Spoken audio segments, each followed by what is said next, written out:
Elit politik sedikit sebanyak menghalang anak muda yang berpotensi untuk menyerlah dan diberi ruang dalam arena politik.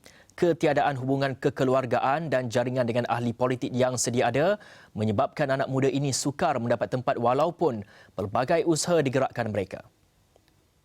Bila kita membuat kesimpulan bahawa anak muda bukan tak minat politik, tapi mereka tidak minat kepada budaya elit politik yang menyebabkan politik itu dilihat sebagai tidak menarik, sebagai sesuatu yang menghalang daripada anak-anak muda yang berpotensi, yang tidak mempunyai jaringan, tapi mereka mempunyai bakat.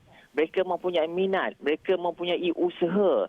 Cuma mereka tidak ada satu nasib yang baik, iaitu tidak ada networking.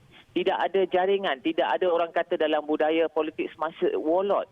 Jadi menyebabkan kita melihat anak-anak muda yang berbakat ini, anak muda yang ada minat ini, anak muda yang ada usaha untuk memanjat tangga politik ini tidak diberikan ruang, tidak mempunyai tempat. Sebab itu, kempen seperti Not Too Young to Run ini penting untuk bukan sahaja membantu untuk memberikan ruang kepada anak muda. Paling penting adalah untuk memberi dan mengenengahkan peluang-peluang kepada anak-anak muda yang berbakat, yang ada minat dan ada usaha. Melalui kempen Not Too Young to Run yang juga dijalankan oleh negara-negara lain ini sebagai usaha untuk mendukung dan memperkasa suara anak muda dalam politik dan proses demokrasi negara. Soal umur bukan menjadi halangan buat anak muda terlibat dalam arena politik.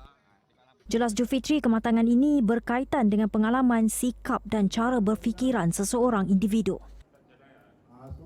Dengan kita menggerakkan kempen Not Too Young to Run ini, kita nak pastikan bahawa kita mempunyai sekumpulan anak muda ataupun tokoh-tokoh senior yang mempunyai pemikiran yang matang. Jadi dengan adanya kempen seperti Not Too Young to Run ini, kita nak pastikan bahawa anak muda yang ditampilkan bukan sekadar muda, tetapi mereka ini mempunyai idea yang bernas, mereka ini mempunyai pemikiran-pemikiran berkaitan dengan polisi yang boleh menyumbang secara aktif dan secara bernas kepada pembangunan polisi negara, kepada pembangunan negara itu sendiri, dan sekaligus menghindari daripada kita menghasilkan ahli-ahli politik, menghasilkan ahli-ahli legislatif yang tidak matang. Bahkan banyak mereka berbincang soal-soal berkaitan dengan konflik politik dalam Dewan Legislatif, khususnya di peringkat Parlimen.